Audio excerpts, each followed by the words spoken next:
हम और आप जिस तरह की जिंदगी के आदी हो गए हैं वो आने वाली पीढ़ियों के लिए बहुत ही खतरनाक साबित होने वाली है। और ऐसा हम क्यों कह रहे हैं? दरअसल हमारी हर एक्टिविटी इस धरती को गर्म कर रही है, उसका औसत तापमान बढ़ा रही है, जिसका असर कहीं भारी बारिश तो कहीं सूखा, कभी झीलों का फटना तो कभी ग्लेशियर पिघलने की शक्ल में सामने आ रहा है। यानी ग्लेशियर के पिघलने की सबसे बड़ी वजह है तापमान का बढ़ना। तापमान जितना बढ़ेगा ग्लेशियर उतना पिघलेंगे।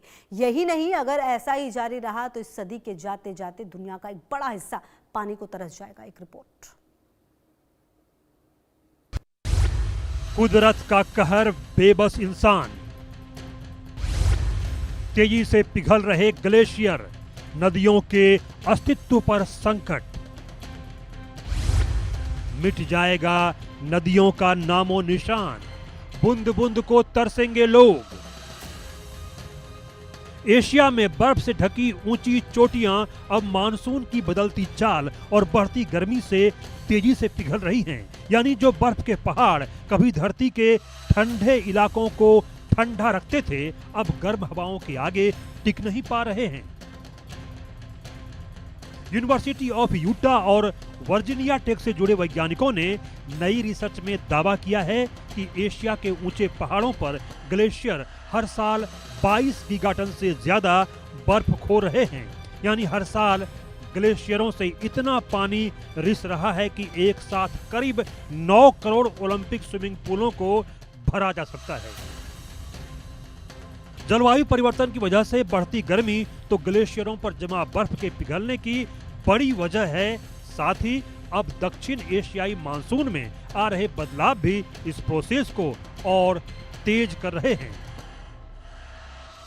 वैज्ञानिकों के मुताबिक मध्य हिमालय के दक्षिणी हिस्सों में ऊंचाई पर मौजूद ग्लेशियर सर्दियों के बजाय गर्मियों में जमा होते हैं। यहाँ ऊंचाई पर ठंड के कारण मानसून में हुई बारिश बर्फ में बदलकर ग्लेशियरों को सहारा देती है।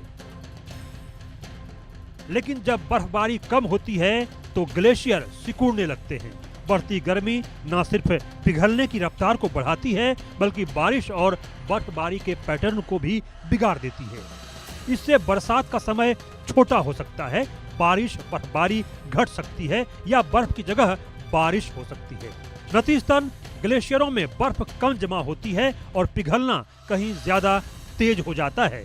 वहीं पूर्वी हिमालय में बर्फबारी में कमी ग्लेशियरों के सिकुड़ने के कारण हो सकती है। इतना ही नहीं, रिसर्चर्स का कहना है कि हिमालय पर मौजूद इन ग्लेशियरों से भारत, पाकिस्तान, चीन समेत कई एशियाई देशों के 200 करोड़ लोगों को पीने और सिंचाई के लिए पानी मिलता है। इन ग्लेशियरों से निकली नदियां इन देशों की अर्थव्यवस्था को संभालती हैं। लेकिन अब एवरेस्ट और K2 जैसी चोटियां और बर्फ से ढकी नहीं रहती। वहां के ग्लेशियर बहुत तेजी से पिघल रहे हैं। हिंदू कुश हिमालय का इलाका करीब 3500 किलोमीटर है। यह अफगानिस्तान से लेकर बांग्लादेश, भूटान, चीन, भारत, म्यांमार, नेपाल और पाकिस्तान से होकर गुजरता है। यहाँ के ग्लेशियरों से निकलने वाली नदियों से 24 करोड़ लोगों को पानी मिलता है। इसके अलावा निचले मैदानी इलाकों में रहने वाले 165 करोड़ लोगों को पानी नीचे बहने वाली नदियों से मिलता है। इन ग्लेशियरों से नदियों की अलग अलग धाराओं से करोड़ों लोगों को खाना और पैसा कमाने का जरिया मिलता है। लेकिन अभी जितना कार्बन उत्सर्जन हो रहा है, उस हिसाब से इस सदी के अंत तक 75 से 80% ग्लेशियर पिघल जाएंगे। ग्लेशियर अगर पिघल गए तो नदियां खत्म हो जाएंगी।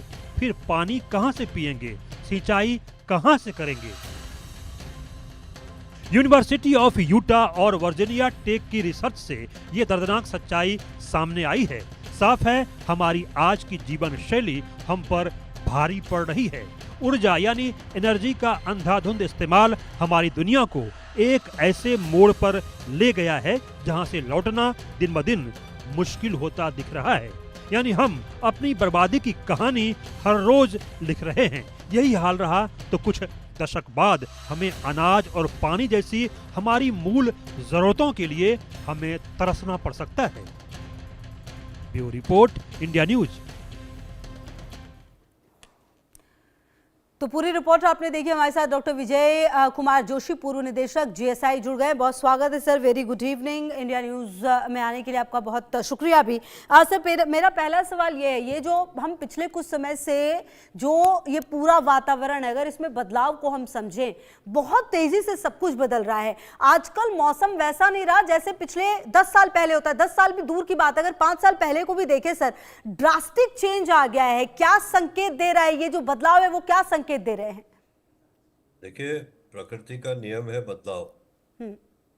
प्रकृति कभी भी स्थिर नहीं रहती, इसलिए बदलाव तो होगा। रहा सवाल बदलाव के की रफ्तार की तेजी का, उसका एक कारण यह है कि ये अभी हम जिस जिस युग में रह रहे हैं, ये एक इंटरग्लेशियल पीरियड है। यानी ग्लेशियल पीरियड और इंटरग्लेशियल पीरियड में अंतर ये होता है कि ग्लेशियल पीरियड में सब तरफ बर्फ ही बर्फ होती है, इंटरग्लेशियल पीरियड में वो बर्फ पिघलती है और उस बाकी ज़मीन पर हम लोग रहते हैं।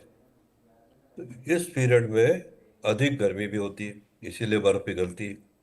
तो ये तो एक प्राकृतिक चीज़ है।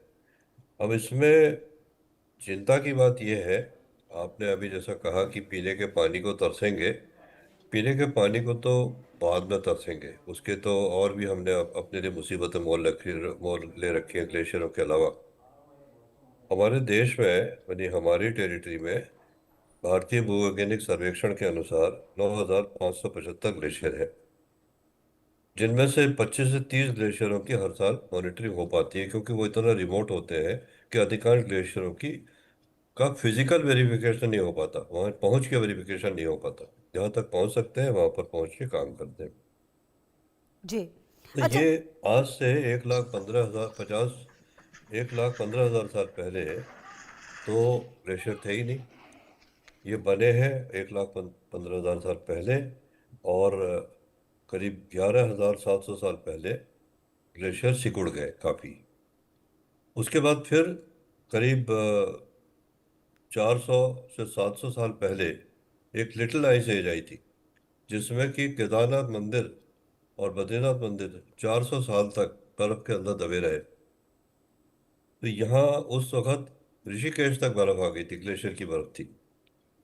तो ये बदलाव जैसा मैं आपको बता रहा हूँ, अब मैं तो भूवैज्ञानिक हूँ, इसलिए ओवरनाइट क्या या 10 साल या 20 साल के बदलाव को तो मैं बदलाव नहीं कहूँगा। हमारा बदलाव तो हजारों साल में होता है। लेकिन हाँ, हमारे जीवन में इसका काफ़ी प्रभाव पड़ेगा। जी, मेरे हिसाब से एक प्रभाव ये भी पड़ेगा कि जो ग्लेशियर के अंदर जो दबा हुआ सामान है, यानी ग्लेशियर खाली बर्फ नहीं होती, कभी आंधी चलती है तो मिट्टी भी जमा होती है, फिर बर्फ जमा होती है, तो बहुत सारे वायरसेस भी उसमें जमा है, जो कि ठंड की वजह से जमे हुए हैं। जब ये ग्लेशियर पिघलेंगे तो वो वायरस रिलीज होंगे, और वो क्या वायरस है, क्या नुकसान करेंगे, क्या नुकसान नहीं करेंगे, इसके बारे में अभी कुछ कहा नहीं जा सकता। तो एक एक बड़ा खतरा वो है। रहा जी, सवाल पीने के पानी का, तो पीने का पानी ऐसा लगता है हम लोगों को कि ग्लेशियर पिघलते हैं तब हमारी नदियों में पानी आता है। तो मैं इस भ्रांति को दूर करने के लिए एक उदाहरण देना चाहता हूँ कि अगर आप हरिद्वार से डाउन स्ट्रीम चलें तो अनूप शहर के हरिद्वार और अनूप शहर के बीच में गंगा नदी इस समय अगर आप जाएं तो लगभग गायब मिलेगी, पानी नहीं के बराबर होगा। और उसके बाद अनूप शहर आते ही गंगा नदी का फाट इतना चौड़ा हो जाता है कि आर पार दिखाई नहीं देता। तो सवाल है कि ये नदियाँ केवल ग्लेशियर से पोषित नहीं हो रही है, ये भूजल से भी पोषित हो रही है। तो नदी का जल और भूजल आप समझिए एक ही है। भूजल नदी जल, यानी नदी भूजल से जल लेती है, भूजल को जल देती है। इसलिए नदियों को बचा के रखना है। नदियों का हमने कबाड़ा कर दिया है, उनका पानी पीने के योग्य नहीं रह गया। भूजल का हमने इतना दोहन कर लिया है कि वो निरंतर नीचे जाता जा रहा है। हम चिंता कर रहे हैं ग्लेशियर की, जो चीज़ सामने है उसको हमें देख नहीं पा रहे हैं। हमें भूजल के दोहन को रोकना पड़ेगा, कंट्रोल वो हमारे हाथ में है, उसको हमें कंट्रोल करना पड़ेगा। रहा सवाल ग्लेशियर के पिघलने न पिघलने का, तो ग्लेशियर जो पिघलते हैं ये ऐसा नहीं होता कि ओवरनाइट पिघल जाते हैं। जब लिटिल आइस एज थी, यानी 400 से 700 साल पहले, उस समय जो ग्लेशियर पिघले तो करीब 40% ग्लेशियर एरिया का ग्लेशियर एरिया खाली हो गया। अभी तो लिटिल आइस एज नहीं है, अभी तो इंटर ग्लेशियर पीरियड है, यानी वार्म पीरियड है। इस समय तो ग्लेशियर के पिघलने का रेट और ज़्यादा तेज है। इसकी वजह से ये काफ़ी तेज़ी से पिघल रहे हैं, और इनके पिघलने को हम रोक नहीं सकते। जी अगर हम ये सोचें कि हम ग्लेशियर के पिघलने को किसी बिल्कुल, कहीं टेक्निक ना से कहीं रोक बहुत लेंगे ज्यादा जरूरी